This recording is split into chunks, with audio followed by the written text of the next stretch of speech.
Okay. I think it's working for the those who attend the class using Zoom.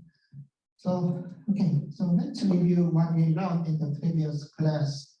So, in the previous class, we learned how to support procedure call, and then as you know, I repeatedly use the terminology function and procedure because we frequently use function or procedure for in the programming language.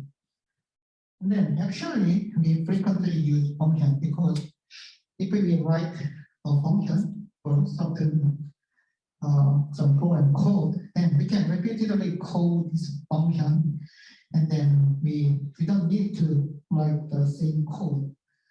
So it's very convenient. And then actually, you know, the most of the framework supports some specified some libraries or actually the function skeletons. And then if we actually if we know the function input data, so those are called arguments of function. And if we just know how the function works, and then what are the arguments of a function, and then what are the results of a function, then we can conveniently use this function in our program. Then, which means the assembly languages or assembly instructions and or some instructions in ISA, instructions and architecture, need to support this function call and return from function. Okay. So, and then I explained that in order to support the function call and then return from function, then RISC-V support the jump and link instruction. So, so we use the JAL for jump and link, and then in order to support the return from the function, and the RISC-V provide JALR. Okay. So I explained how the function call is supported in the RISC-V instructions using some examples, and then I showed two different examples like leap procedure. So, and then as I explained, so leap is the last part of the tree. So the leap procedure is that this procedure or this function does not call other functions. Okay? Another function. So this is the last function call. So in order to support this function, we can just call this function. So how can we call the function? So we can use JAL, jump and link. And then actually it's very simple. The function call means that the instruction jumps to the location of the first instruction of a certain function. Okay. So we can use the JAL, and then if a function is called, and then so we need to return from this function. Okay. If the function completes, then the program needs to return to the some parent function or some parent code. So, which means we need to know the return address. Okay, and then we learned that this return address is stored in RA, and then we can use the RA for register X1, X1, right? X1. Okay. And then also in the previous class, so I explained about the stack space. So, so let's think that so the register is very precious resources. So so in this chapter 2, I explained that RISC-V supports 32 general purpose registers. So which means this register file, so register file means the group of registers. So register file size is very small. So So why is it small? Because the register file is very fast. So if the memory size is small, then we can use the fast memory. Okay. So, so which means that and then in some example code, we learned that the data handled by our program are stored in these general purpose registers.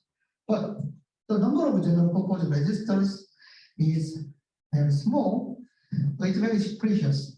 So also it's the same when we use a function. So which means that if a function is called, so which means that the function size may be very large or very small.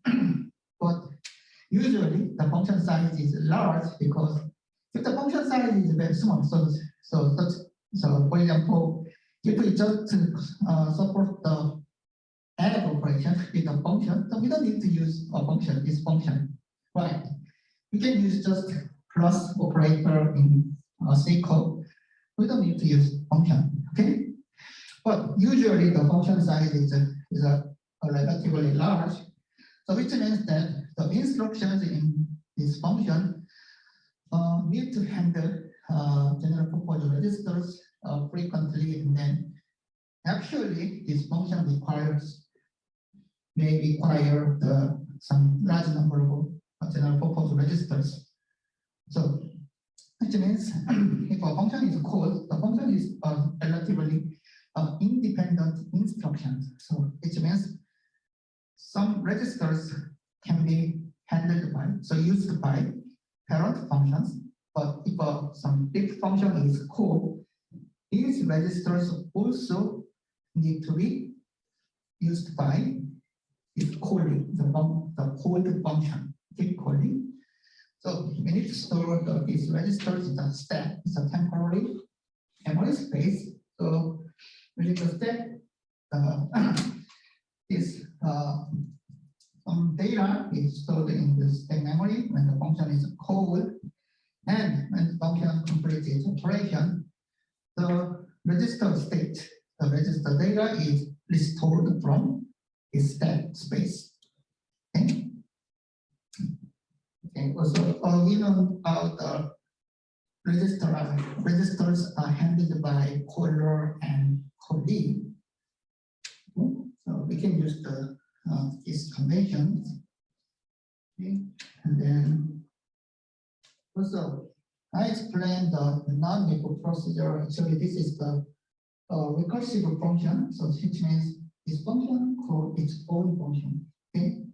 And then so just to remember that when a function is called and then if some data should be stored, then we can use stack. So which means, so we just need a return address. So when the function is called, but if the function is called again and again and again, this return address should be overwritten again and again and again, which means that the previous data will be lost. So we need to avoid this situation, which means the function is called another function, then the return address should be also stored in the stack. So this example explains this situation. So actually, if you see this risk by code, then you can find that this return address is also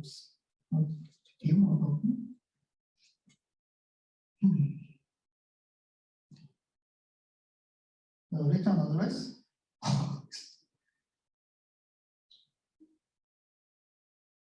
Okay.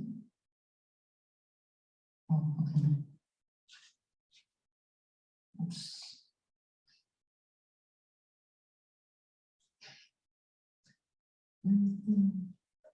Sorry. Okay. So this return address is also stored in stack space. Okay. And so actually, so the homework assignment will be posted in the coming Wednesday. So actually, I also made a problem with using this function, is a recursive function.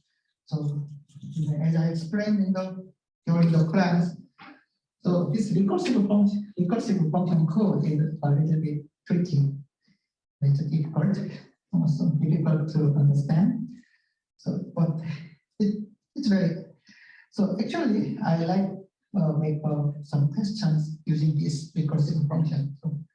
So I suppose I made some homework problems using this recursive function, and then problems will be as a homework. The homework for this chapter 2 will be posted on Wednesday. Okay?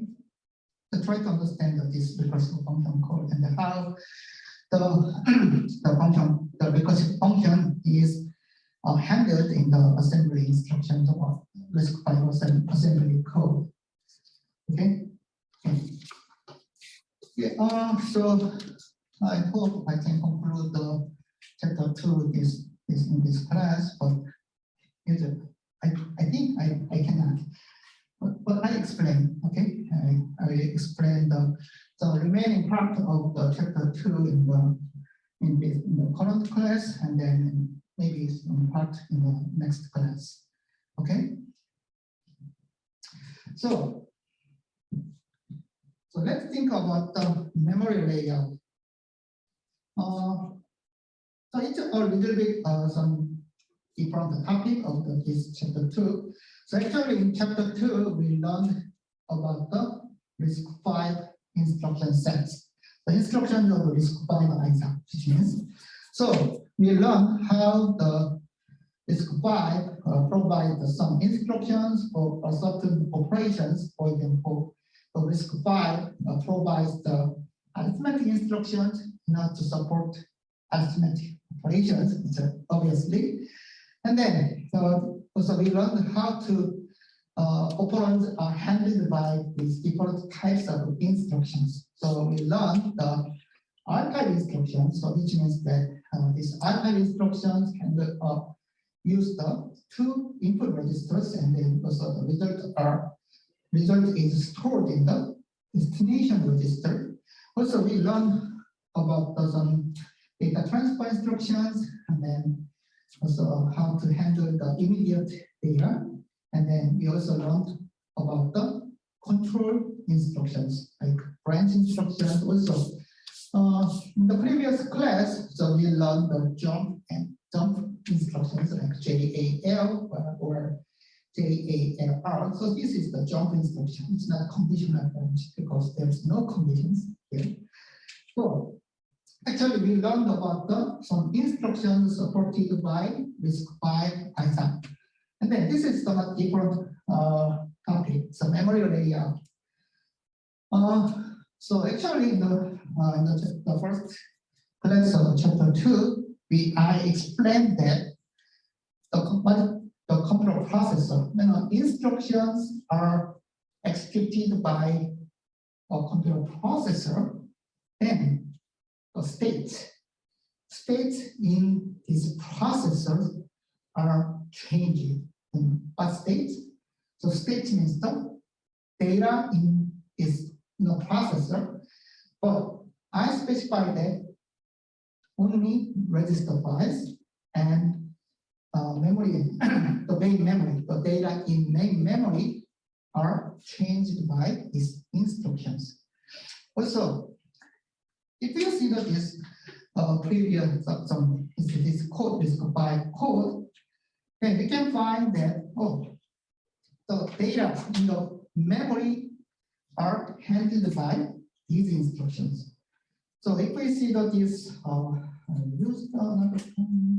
so if we see that this store instructions, so data is stored in main memory. So actually, I explained that this is the stack space. The stack space means that this space exists in main memory. Okay, because this is not some special memory. Because I already explained that with instructions we can only modify data in register file and main memory. But the store instructions does not modify data in register 5. So store instruction modifies the data in main memory. So actually, instructions are executed. The instruction needs to handle data in main memory.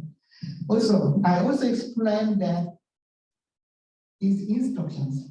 So we learned that instructions can be represented using digital data, okay, by binary data actually.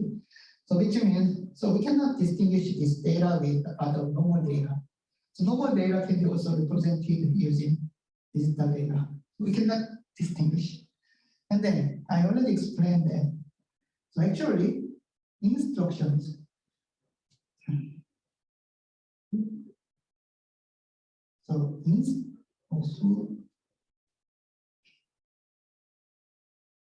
So instructions are actually stored in the memory, and then we learned that PC is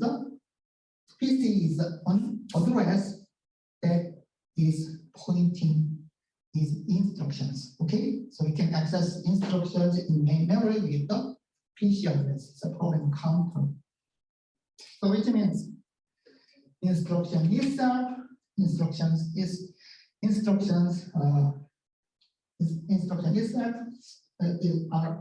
is stored in memory. Also, instructions handle data in main memory. So which means when an instruction is executed, some data like instructions and some data handled by these instructions should exist in main memory. So I will explain how the memory is handled, how the memory space is organized and handled by the program code. So, so this figure shows the layout of the memory space. So as you can see, the memory space starts from address 0, and then from some early part of the memory space is the reserved space. So actually, our normal applications cannot use this space. This space is reserved for some very precious code like common code or operating systems. Okay, and then also I explained that instructions are data. So which means, this memory space, the instructions should be stored. So as you can see this text part. So actually,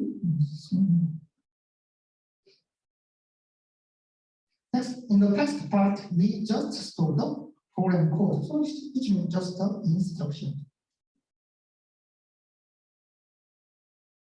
Okay. So this data is stored in this memory space. And then if you write a code, so we may declare state data, so or global variables. So the state data or global variable means that so these data are declared by some code, and then this code always use this data. So and then also the memory space allocated to this data is fixed, fixed in the code. So we put these static variables or global variables are declared by programmers. Okay, but this data need to occupy some memory space in the program memory.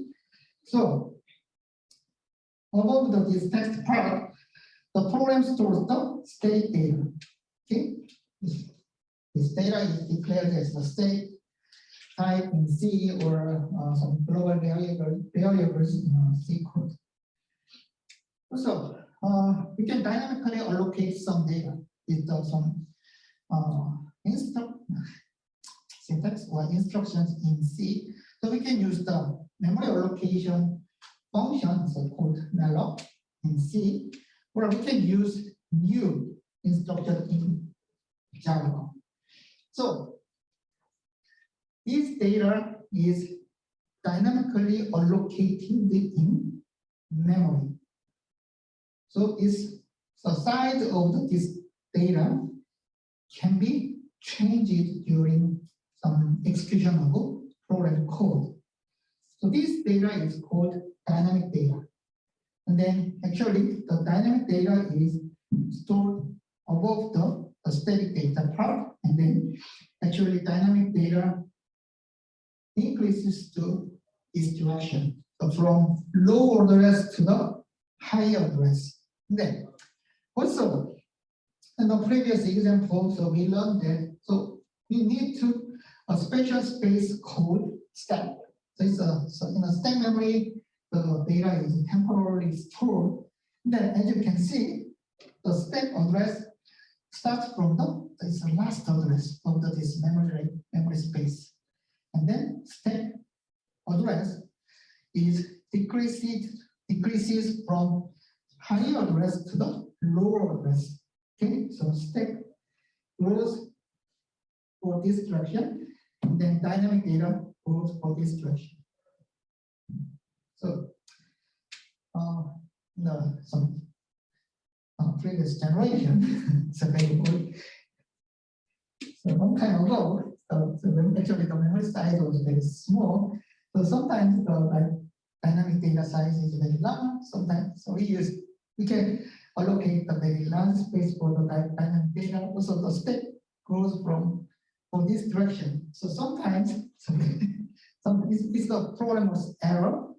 So sometimes the dynamic data pointer meets with the stack pointer. Actually, this bug is called stack overflow. Okay, sometimes so when the memory size was very small, so this error can happen. But recently, the memory size is very large, so it's usually. So I believe the stack overflow does not happen frequently recently. Okay, but so actually, the operating system allocates this memory layout to each process. So that means that when the program is launched by operating system, the operating system allocates some memory space to the program, but it's a virtual space. So actually, we will learn about the virtual memory in chapter 5. So we'll understand it even if I explain about the virtual memory space. But you can think like this. So actually, the physical memory size is it's relatively small, but the programmers want to use very large memory. So actually, the operating system assigned this large memory space to each program code. Okay, and then operating system and hardware manages some real memory space using the virtual memory to physical memory transformation. But we will learn about this process in chapter 5. So just remember that. So operating system just allocates the memory space like this, like reserved space, and then text and the static data, and then dynamic data goes from low to high, and the stack space grows from high to low. Okay, and then the memory space are allocated to each space like this. Okay. Actually, in the previous class, we learned how the stack is managed. Okay, so we can manage stack with the stack pointer called SP. And then, but if you see the previous this table, then we can find we can use the X2 as stack pointer here, but we can find what is the frame pointer here? We cannot find the frame pointer here. X8. Oh, here, okay. So here, it's a frame pointer here. So we can find a frame pointer. So this this frame pointer is some optional pointer. So some compilers allocate from this frame pointer for the, not to specify the first address of this temporal space. Actually, the stack assigned for colleague is a program or a function. Sorry. So is it because when a function is called, and then also a function can use local data? Okay, so for example, if we use a function like this is a function, then also we can declare some data like int a, b, c. Also, we can declare some array data like array. So which means a function, but this we can these are local variables. So right. So these variables are only used by inside of a function, this function. So this is actually temporal data. Then temporal data means that when the function is called and the function is executed, these data are only used by this function. And then when the function completes its operation, maybe return to the parent function or parent code, then these data are not used anymore. So these are temporary data. So sometimes if this data size is very large, then we need to store this data in memory temporarily. Okay. So stack space can be used for these local variables in a function. So we can use the stack space for this local data. Okay. So sometimes we can use the frame pointer to indicate some stack point of the current stack space. But it's optional. It's stack pointer and frame pointer are managed by compiler. Okay. It's up there. Okay, so and then let's see some additional RISC-V instructions that supports some special operation. Okay. So in the previous classes, we learned about the immediate data. So why do we use immediate data? So small constant data are frequently used in our program, and then like a equal a plus 1. So we can RISC-V supports the immediate type operands to support this small constant value. But sometimes not frequently, sometimes we can use, we may require a large constant value. Okay? So like directly constant data. And then in order to support this large constant data, so data is not changing. So this data is just a constant value. Okay, so we don't need to modify this data. So then we can just store this data in the instruction. Okay, because this data is not changing. But in order to support this large constant value, then RISC-V supports the LUI instruction.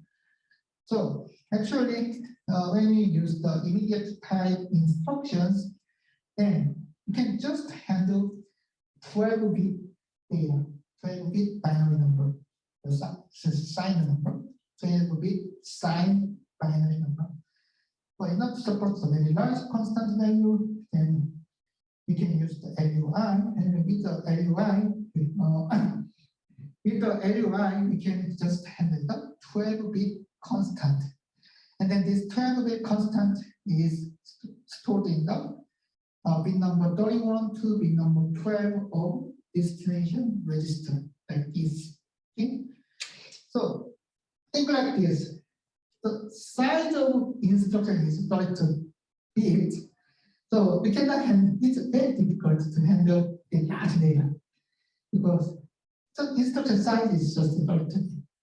So, but with the LUI, the bit number 31 to bit number 12 are stored in the destination register.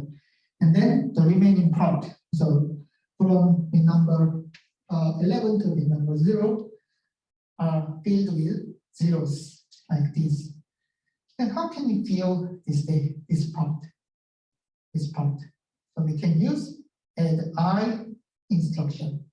So as you can see, the size of this lower part is the 12 bit. Okay, and then we can handle this lower 12 bit with immediate type data, right? So if we use the add I just can handle 12 bit binary data. Okay, so this lower part is stored by add I. So in order to store the 32-bit constant value, then we need to use the two instructions. The two instructions like LUI and add I. Okay. Yeah.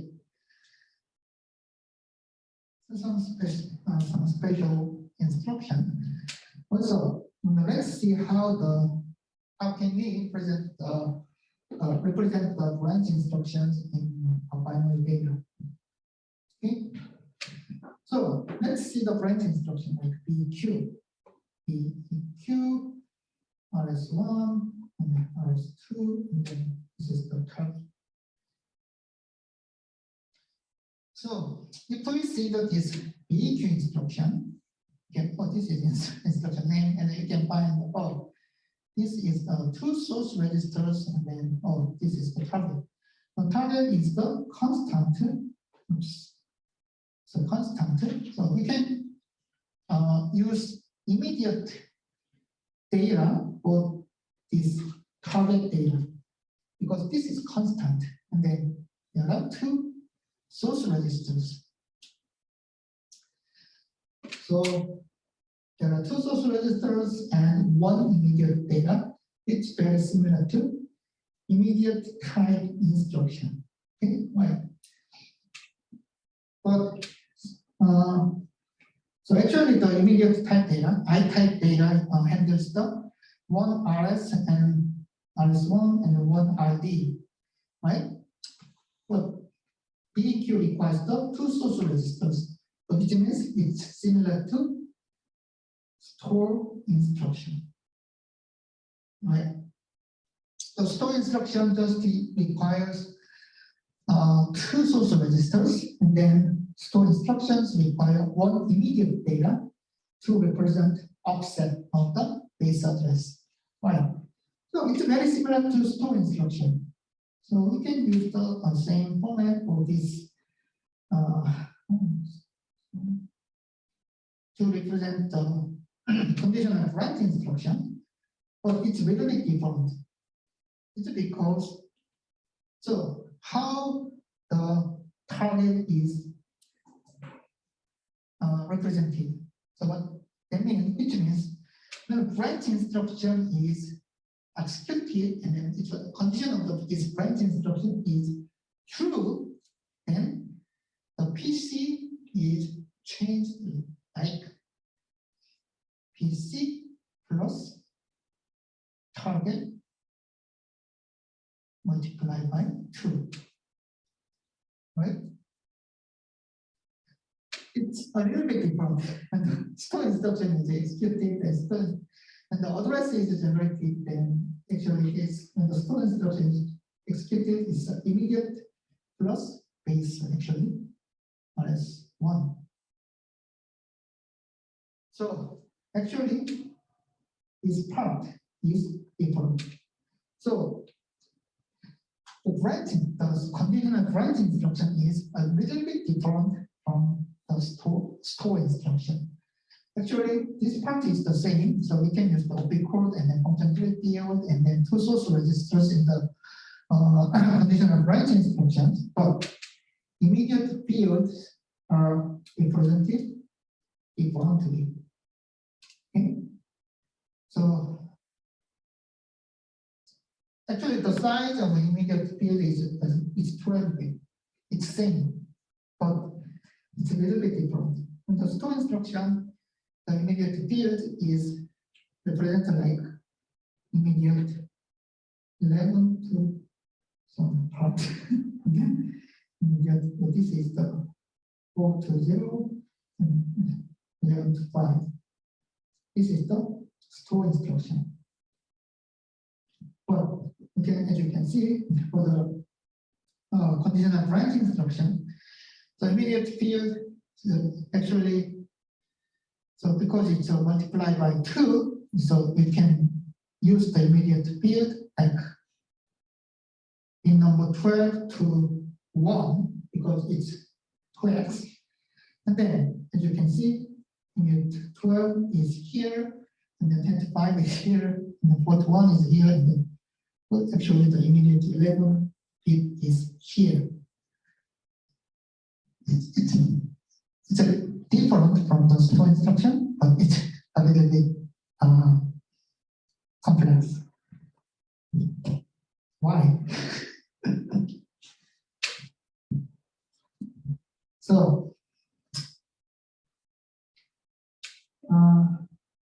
actually, I think this is the, I guess, it's just my guess. I guess this is just for implementation issue. So, if we just use the immediate data, then we can just use the immediate plus some register file data. Okay, so that's how we can use the immediate data in our instruction. But branch instruction is executed, we need to use the twice to 2x of immediate data. So we just use the 4 to 1 here, and then we just assume that 0 is here. So which is just equivalent to the 2x of the immediate here. But in order to use the 1 bit, then we just store the some large bit field in this MSB part. Also, we need to use the MSB of the immediate data as sign bit. Okay, and then actually this part. So in order to use this part for the sign bit, immediate 12 is assigned to this MSB of instruction. But this is my guess, just a thing.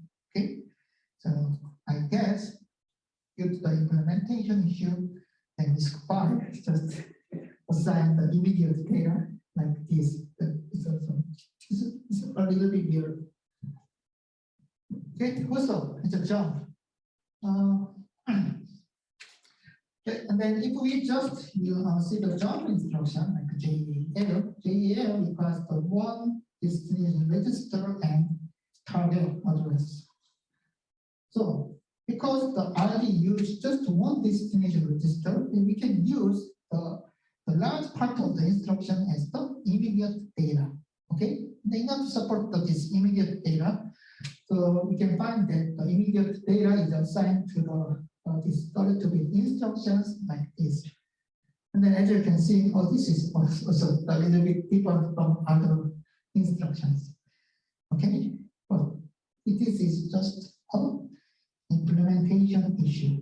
Okay, because if the Java init is executed, then we need to also calculate the target of this Java instruction like PC equal PC plus immediate multiplied by 2.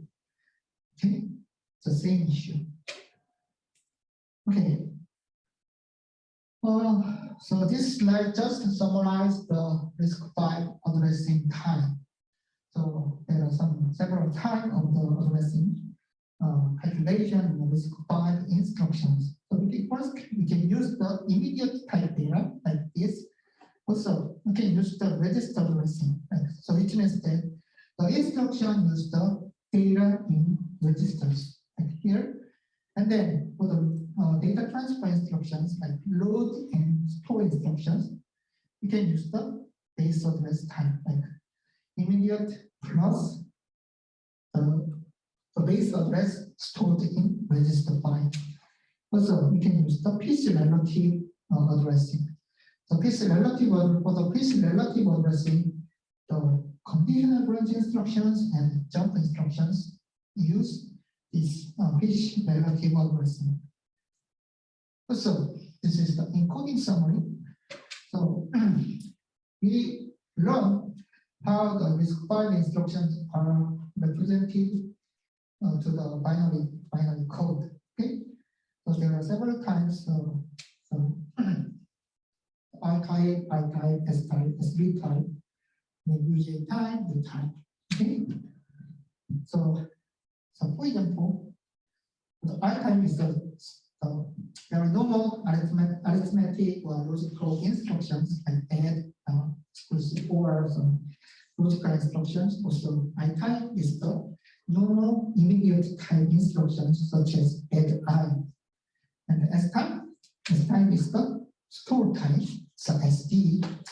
And the SB is the example of SB type is the conditional branch instructions.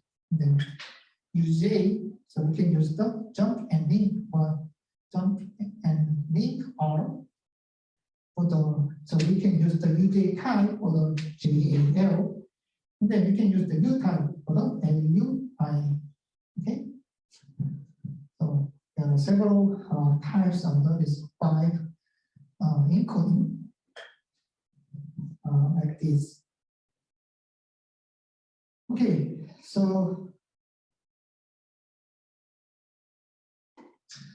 I have explained those instructions in the RISC-V ISA until now, and then people moving on the next topic, like some compiler or translation of some program. So let's take the topics. Okay. So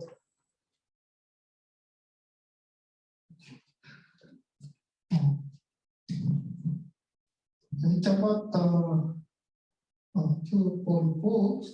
So I will give you 3 minutes, just 3 minutes for these top quizzes. Okay. There are four questions here. So it's very simple, right?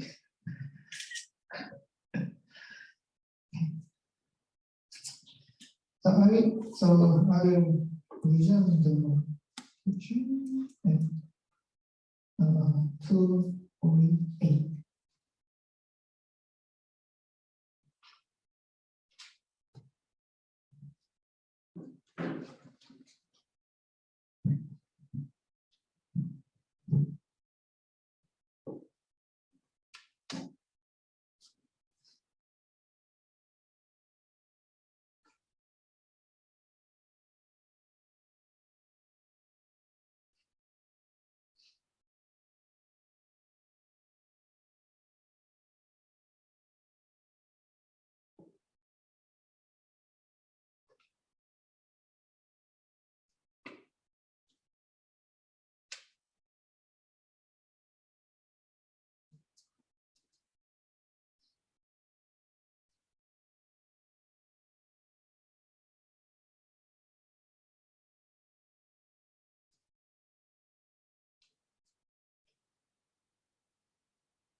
Let's go.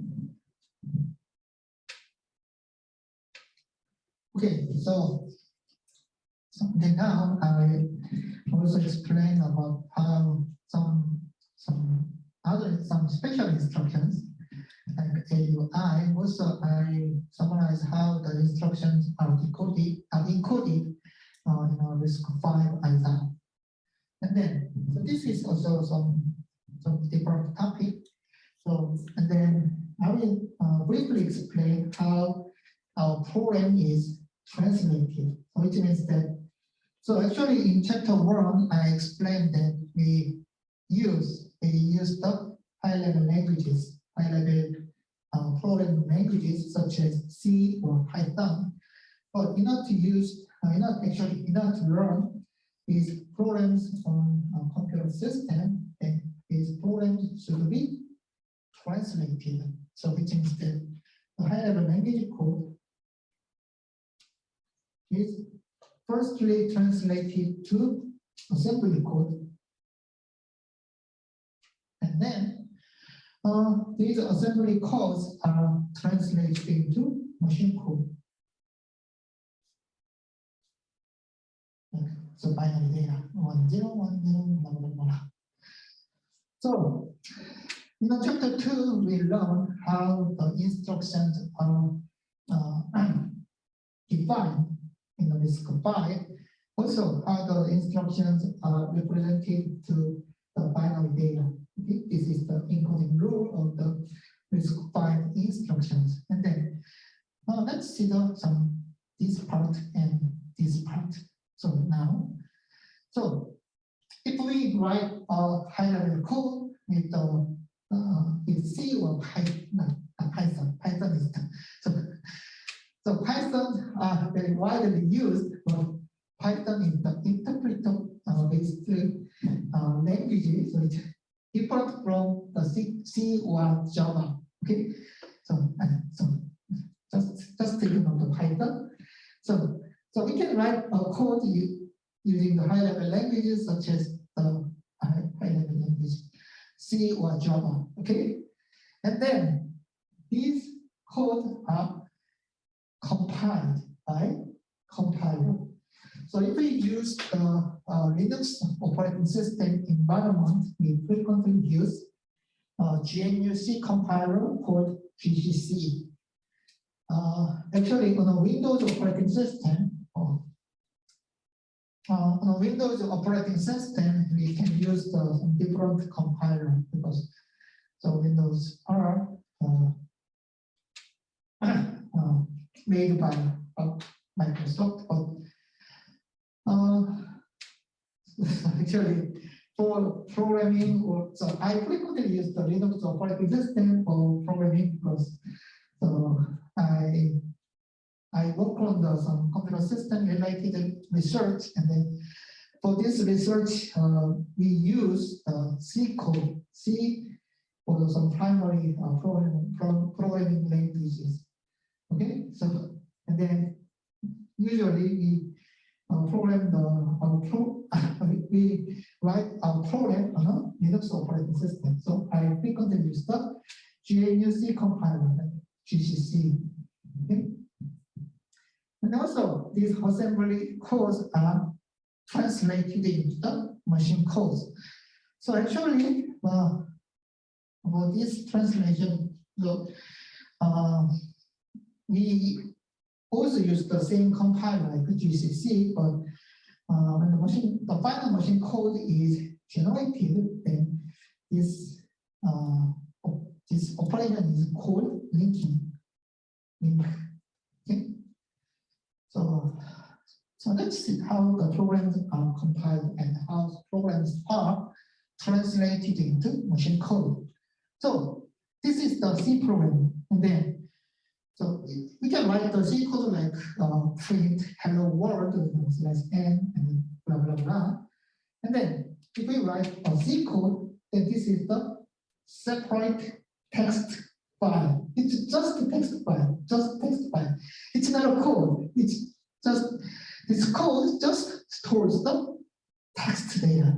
Okay, it's the same to the normal notepad file, this text file. And then if we use the compiler, then compiler translate this high-level language code into assembly code or assembly instructions. So we can use some different type of ISA for this compilation. So actually, if we run our compiler of the x86 system, normal desktop or laptop computer system, then we can use the x86 compiler. So which means that our text code is translated using x86 ISA. But we are learning about the RISC-V ISA. Then we can use the other different types of compiler, such as the GCC for RISC-V ISA.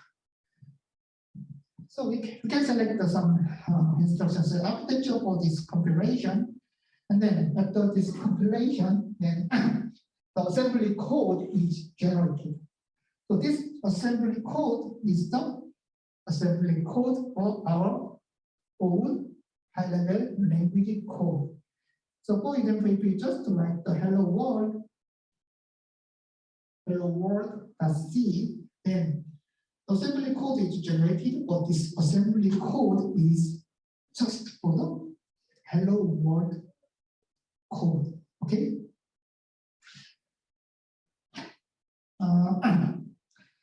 But we know that in order to execute the hello world include the printf function, right? And then this function is provided by standard IO library. So actually, if we include the standard IO header file, then we can use the printf function. So this actually is a function. So this function is provided by other library. So if you compile this your own C code, then we can find that if we use the GNU-C compiler GCC, then that O file is generated. So if we write a code with the C, then we generate the .c file. It's the source code. And then if this source C file is compiled, that O file is generated. Okay. That O file is called the object file, or this object file includes some assembly code just for this .c file. So which means, when the hello world is the famous code, hello world is compiled. This code includes the printf function, but this just includes the function call part. Printf function is provided by standard IO library, and the standard IO library includes this function. And then our function just includes the function code like jump and link instruction, okay, to the printf function. And then because this printf function is supported by other libraries, then we need to combine this library with our source code object file. And then this process is called linking. And then the required program for this linking process is called linker. Okay, right here. Okay, and then but usually the same compiler application like the GCC supports these whole processes from object file generation to the linking operation. Actually, the compiler supports these whole operations. Okay, and then if the linking operation is completed, and executable binary file is generated. So when the GCC is compiles our program, then we can find that a.out. If we do not specify our file name, then we can find that data out is generated. So this is the binary file. So which means that this is the executable file. So it can be executed by all the operating system. And then this binary file is executed. And then as I explained in the this part, the binary file includes these operations, text part and then state data. Okay, so these information. Oops, sorry. Oops. So this binary file also includes some instructions and then required information for our program. Okay, and then we just execute this binary file. So just a file. File means just a bunch of data, and then the operating system load our file to the memory, and then the data in this memory is also read by processor, the CPU, and then our program is executed. Okay.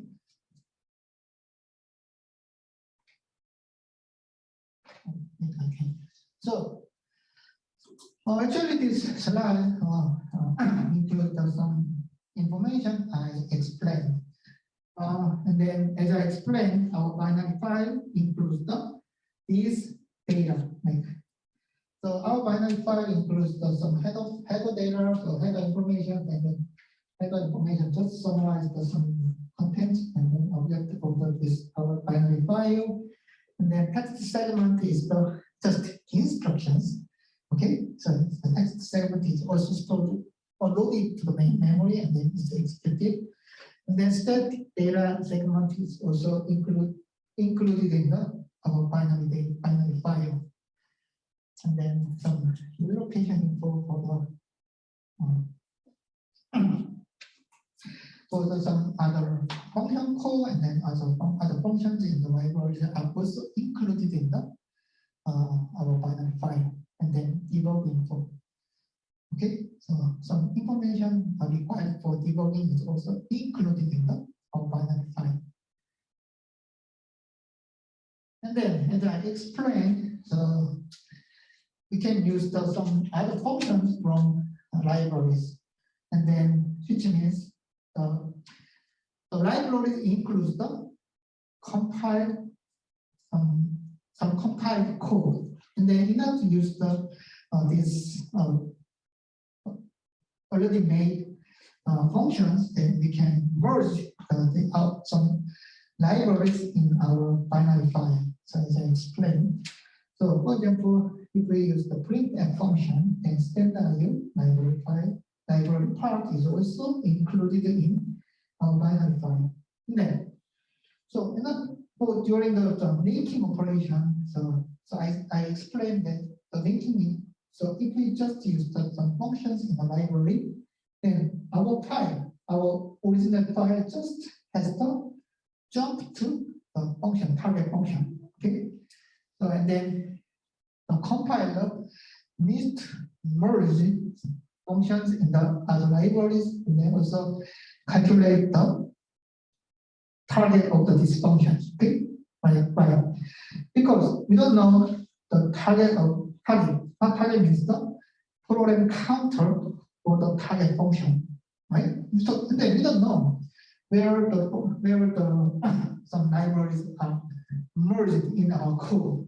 So this target address should be recalculated. And then so label, which means that we can just use the label in our some jump instruction, and then these labels should be recalculated. Okay. So this is some ranking process, but I briefly explained. So we will learn about some detailed operation and detailed compilation process in the compiler course.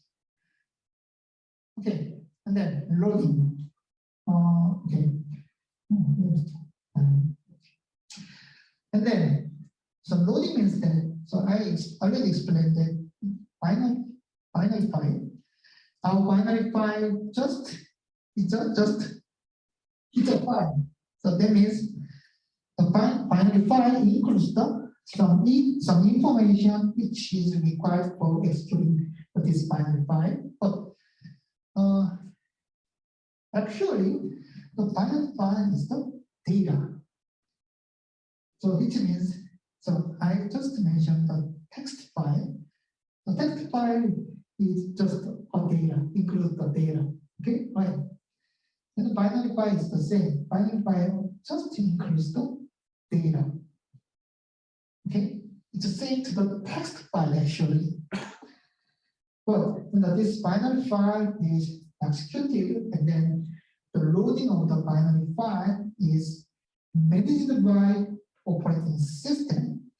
So which means that operating system reads the binary file, so like header and then some other informations in the binary file, and then operating system load this binary file to the main memory.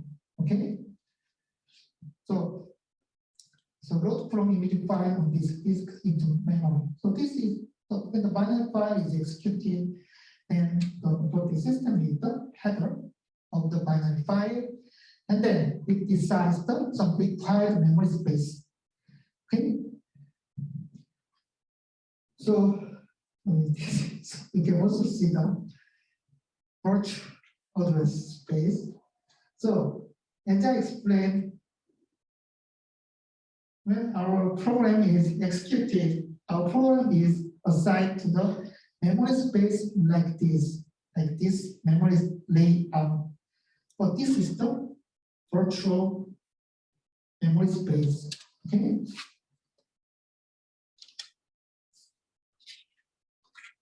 So the required step is the creating virtual address space. So it means just like this. So as we learn, this memory layout is assigned. So operating system just generate the memory space, but this is the virtual space. So virtual means that it's not real. So, but just operating system just assigned this virtual address space. And then the context data instructions, and then the required static data is loaded into the memory. Okay, and then state is initialized. There some special registers are initialized, and then jump to the startup routine. If we write the code with C, then C code needs to include the main function. Right. If you are familiar with the C, so I believe you can understand what I said. So actually, in order to execute our program in C, then the C needs to have main function. So this is the first function, and the C code is executed. So it means this is function, right? So and then the main function also has some arguments. So and then when this main function is executed, some arguments data are assigned to the register file, and then this main function is called, which means that it jumps to the main function. The main function is executed, and the main function also executes call some other functions, and then the completed. So then our program is completed, and then called the syscode E code. Okay. But so actually this is the some. So actually in chapter 2, the main part of the chapter 2 is understanding the instruction set architecture. But this is some additional information. So but it's just some background of how the programs are executed in our computer system. Okay. So we can use the dynamic linking. I'll pass this part. And then, So let's see why the compilers are important. Okay. So,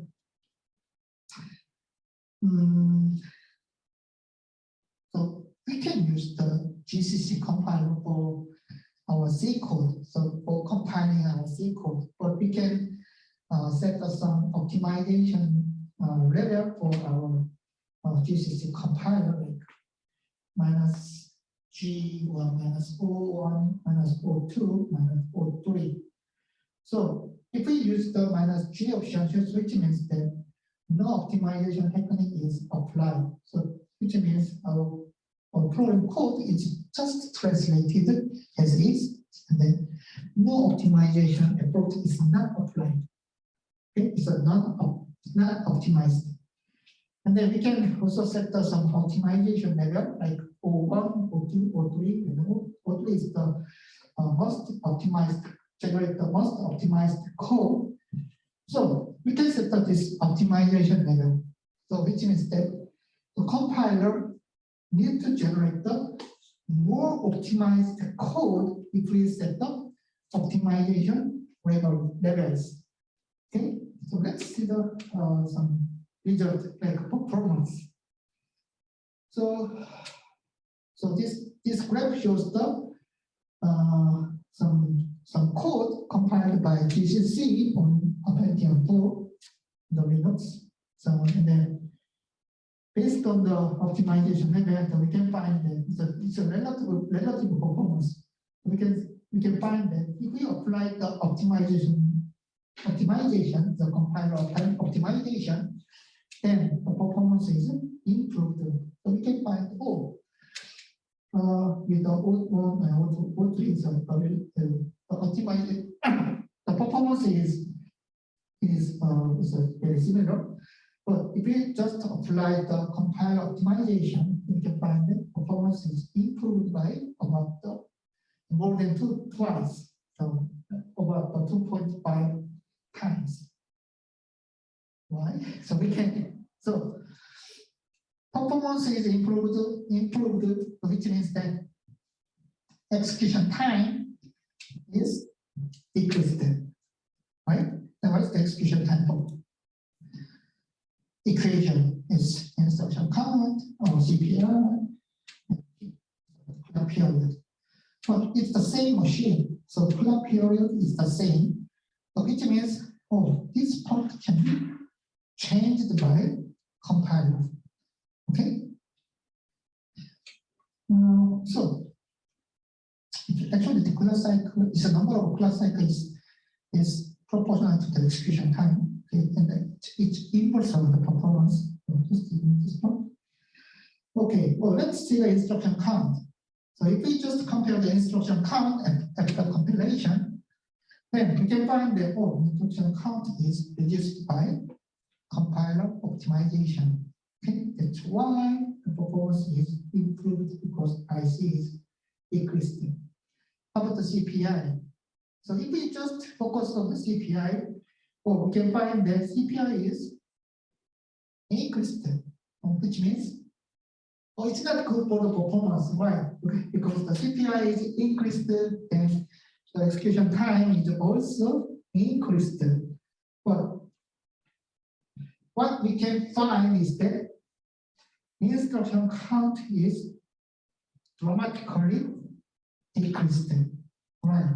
That's why the performance is improved by compiler optimization. But the CPI is increased. So which means, I believe this is related to the x86. So x86 is the CISC type instruction set architecture. So which means that the x86 supports some very complex instructions. And then usually the complex instructions require more cycles. So this is just my guess. Okay, it's not totally true. It's not totally true. So as as the compiler optimization technique is applied, then the compiler may use the more complex instruction. But by using these more complex instructions, compiler can reduce instruction count dramatically. And then also, even though the CPI is slightly increased, as the instruction count is dramatically decreased, then we can improve the performance with this compiler options. Okay?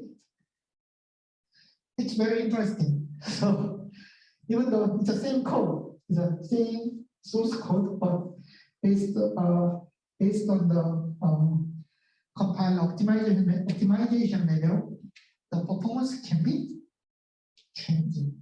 Okay. Also, the performance can be different by programming languages. So this graph shows the performance by C with the optimization levels like C, non, CO1, CO2, CO3, and then also you can find that this is the same code is compiled by Java by like JVM, Java Virtual Machine. Also, the same code is compiled using Java for the JIT, is a just-in-time compiler. So, if we just use the Java Virtual Machine, then the byte code is just generated, and this byte code runs on the Java Virtual Machine. So it is inefficient. But if we use the just-in-time compiler, then the direct binary code is generated. So it means that the performance is better. Okay. But if we use the C, the performance is also higher when we use the Java.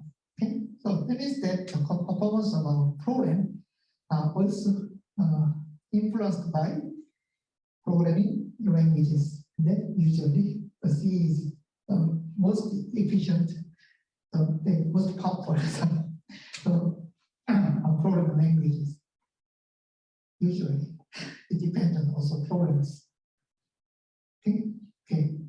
So I need to stop here. So, any questions?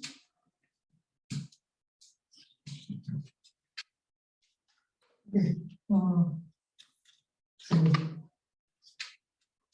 if there is no question, then okay. Thank you. Thanks for your attention, and then see you in the next class. Thank you, guys.